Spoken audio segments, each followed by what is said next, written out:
Entre-temps, il faut savoir que la prière du Notre Père vous montre les différentes phases d'une prière. Notre Père qui est dans les ciels. C'est-à-dire que premièrement, quand vous devez prier, vous devez vous élever dans la mystique. Vous devez vous élever en émotion. Que ton nom soit sanctifié. Vous devez prier en connaissance de cause. Vous priez pourquoi? C'est cela la sanctification.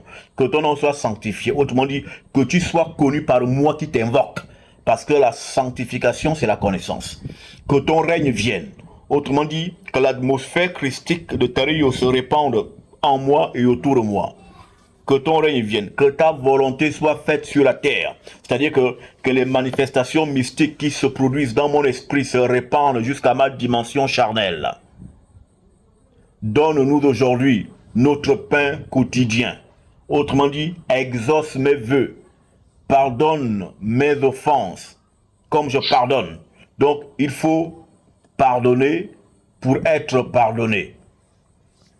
Ne nous laisse pas tomber en tentation et non pas ne nous soumet pas à la tentation. Ce sont les bêtises de la religion chrétienne. Tout ça. Dieu ne tente personne. Car c'est de toi qu'appartiennent le règne, la puissance et la gloire. Amen. Toute prière s'achève par un amen. L'amen, c'est la fermeture. Amen, amen, amen. Ça veut dire c'est fini.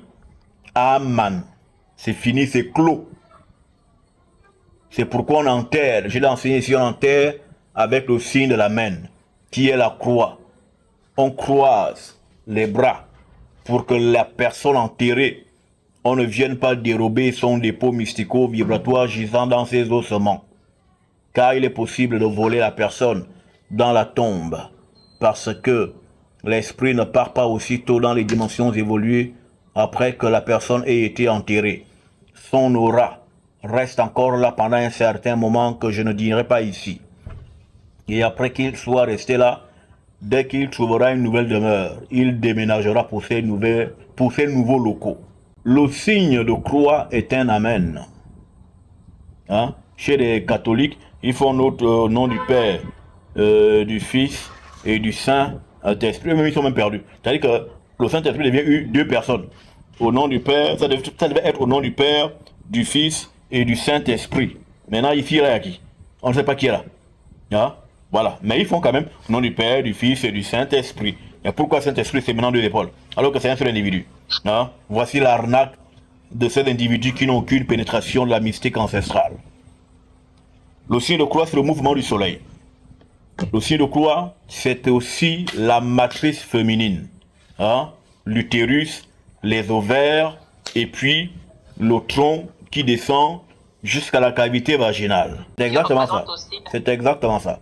C'est tout cet habillage-là qui fait la croix, justement, de Ankh et qui fait le signe de croix. Et c'est là, cet appareillage qui fait l'amen, l'hymen, l'amon, la dimension cachée de Dieu.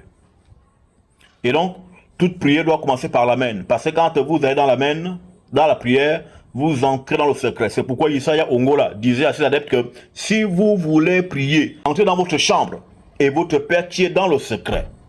Entrez dans la chambre, dire allez au derrière du voile. Allez au derrière du voile. Et le voile, c'est l'amen. Le voile, c'est l'hymen. Le voile, c'est la dimension cachée. Et justement, le Dieu qui est là dans la cachette vous entendra tout ce que vous direz.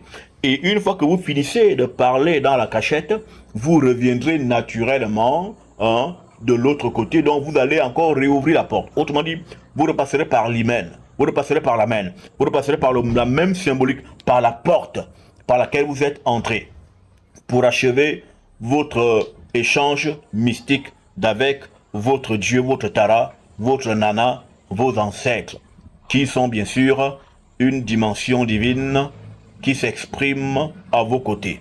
Donc, voici à quoi renvoie l'amen. L'amen, c'est le début et la fin. L'amen, c'est le début, l'amen, c'est la fin. Quand vous commencez une prière, vous commencez par l'amen, parce que vous allez dans le secret. Et quand vous terminez une prière, vous terminez aussi par l'amen, parce que l'amen est une fréquentation mystico-spirituelle.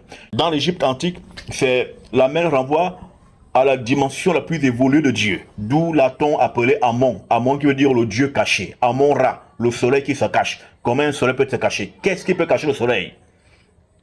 Voici tout un défi, toute une question qui pourra faire l'objet d'une autre interrogation. Mais vous avez ici le Dieu suprême, qui est un Dieu caché au derrière de l'amont, des ténèbres, du rat. D'où est-il écrit dans Ésaïe que tu es un Dieu qui te cache. Il se cache, non seulement il se cache, mais aussi dans le psaume, il écrit que tu es pour nous un soleil. Donc Dieu est un soleil qui se cache. Voici là l'amont rat, hein, le rat soleil. Mais qui est amont, c'est-à-dire le soleil qui se cache. Parce que Dieu est dans l'hymen, Dieu est dans l'amont, Dieu est l'amont, il est l'hymen, il est l'amen, il est le commencement et la fin. C'est ça l'amen. Que Tario soit encore glorifié pour cette réponse profonde.